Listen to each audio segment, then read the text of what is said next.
ఓం Sairam. Saibaba devotional ఛానల్కి స్వాగతం.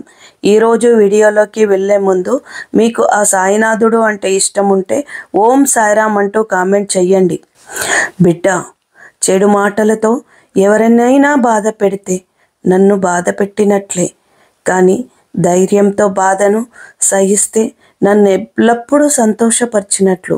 ప్రపంచమును నీకు ఇష్టం వచ్చిన చోటకు పోవుము. నేను మీ చెంతనే ఉంటాను.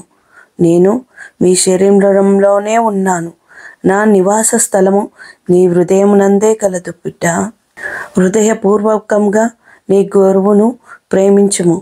వారిని సర్వస్వ శరణాగతి వేడుము. భక్తితో వారి పాదములకు మొక్కుము. ఇట్లు చేసినచో సూర్యుని ముందు చీకటి లేనట్లు నువ్వు దాటలేని భవసాగరము అయినా దాటగలవు. ఎంత పెద్ద సమస్య అయినా సాధించగలవు. ఓం సాయిరామ్. నా యొక్క ఈ వీడియో మీకు నచ్చినట్లయితే లైక్ చేసి, షేర్ చేసి, సబ్స్క్రైబ్ చేయండి. ధన్యవాదాలు.